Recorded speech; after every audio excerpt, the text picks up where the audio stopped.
Olá, boa tarde. Eu sou a doutora Mirella. Hoje a gente veio falar um pouquinho sobre pré-natal, só para a gente poder também ter umas bases, algumas diretrizes. Para que serve o pré-natal? Serve só para ter emprego? Não, serve para várias outras coisas também. Hoje, o pré-natal, ele não é somente para avaliar a altura do fundo uterino, batimento cardíaco fetal, só ver uma gestante, não. Hoje a gente precisa ver e conduzir uma gestação para a gente ter o melhor resultado possível, para que no final a gente tenha mãe e filho saudável. O objetivo é assegurar ao máximo que a gente mantenha uma criança saudável, com mínimo de risco de saúde para a mãe, uma prevenção de algumas doenças, a identificação precoce e o tratamento dessas doenças específicas da gestação, ou mesmo que são descobertas durante a gestação.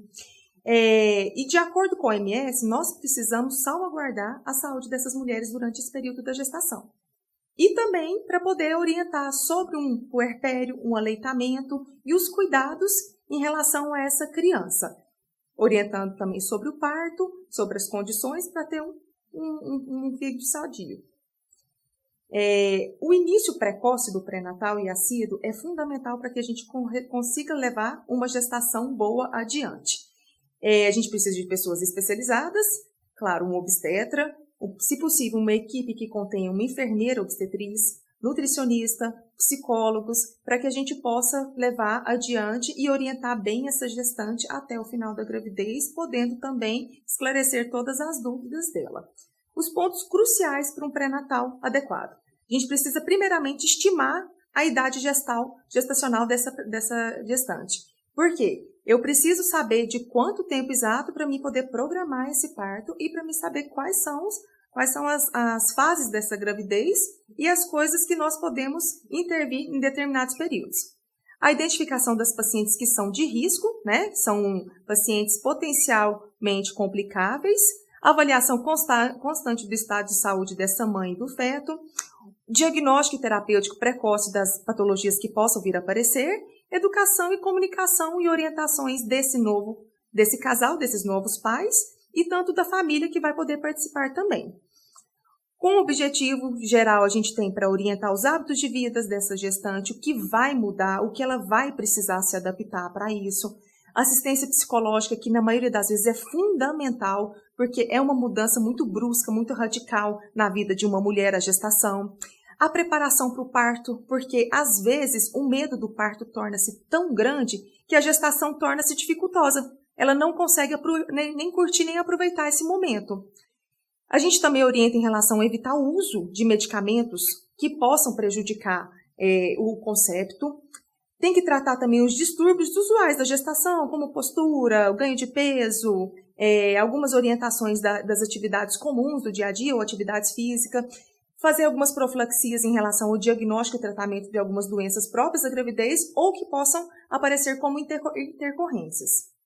Os benefícios a gente tem como a redução da mortalidade materna, que no Brasil ainda, infelizmente, é muito alta, apesar do pré-natal ser uma proposta do SUS muito acessível, porém existem muitas gestantes que não fazem o pré-natal e correm o risco de ter um óbito materno. A diminuição da metade das taxas de prematuridade, que é extremamente grave, redução das taxas de óbito fetal e da mortalidade pré-natal. A gente tem como base um cartão de pré-natal.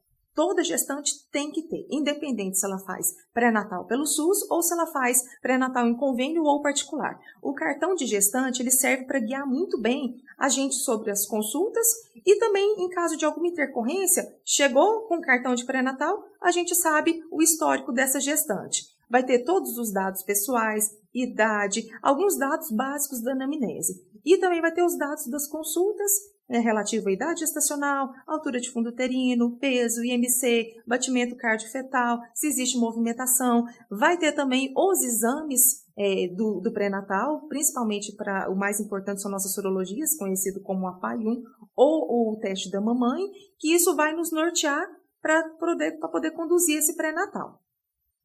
Nessa consulta de pré-natal, o que nós precisamos? Fazer uma anamnese muito bem feita, um exame físico completo e avaliação dos exames complementares de acordo com cada etapa da gestação. Na primeira consulta e nas de segmentos, todas nós temos que ter uma rotina nessa ordem em relação à anamnese, exame físico e exames complementares. Na primeira consulta de pré-natal, a gente tem que definir a condição básica de saúde dessa mãe, do feto, estimar corretamente a idade gestacional, tanto pela data da última menstruação, quanto pelo ultrassom de primeiro trimestre, iniciar o planejamento e acompanhamento pré-natal de acordo com a condição dessa gestante. Quando a gente vai fazer uma anamnese de gestante, eu preciso saber todos os aspectos demográficos e psicossociais dessa paciente.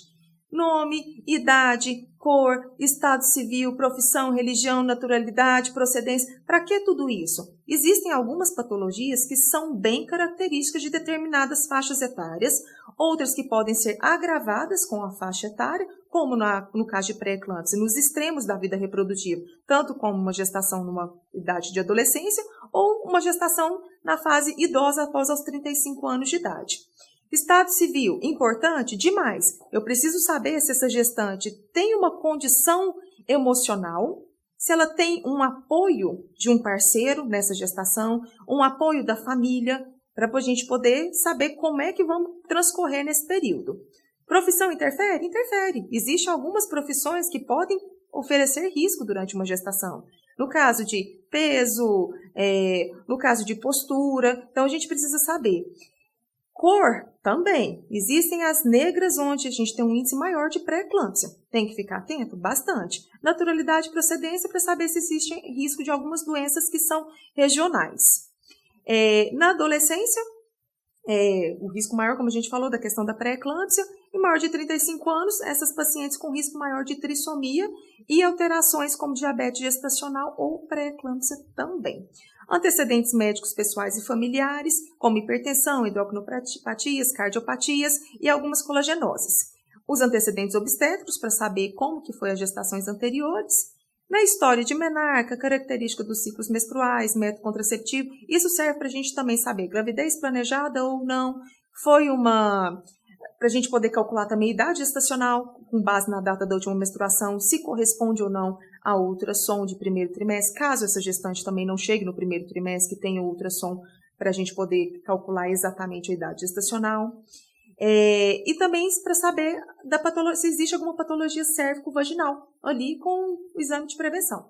Histórico obstétrica atual, para a gente poder calcular pela data da última menstruação com a regra de Nageli, acrescentando 7 aos dias, diminuindo 3 ao mês, para a gente poder calcular mais ou menos essa data de parto prevista com 40 semanas. Ou, se não tiver uma data da última menstruação de forma correta, para a gente poder calcular com ultrassom de primeiro trimestre. Claro que se for pedido na época certa.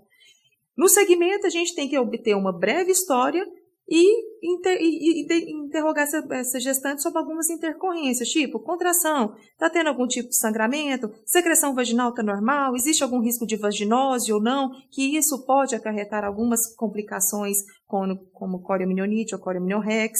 Existe disúria ou não? Porque infecção do trato urinário na gestante é uma das principais causas de prematuridade. Distúrbios gastrointestinais, que são sintomas extremamente incômodos para a gestante, e se existe movimentação fetal ou não, para a gente estimar se existe algum risco nessa gestação.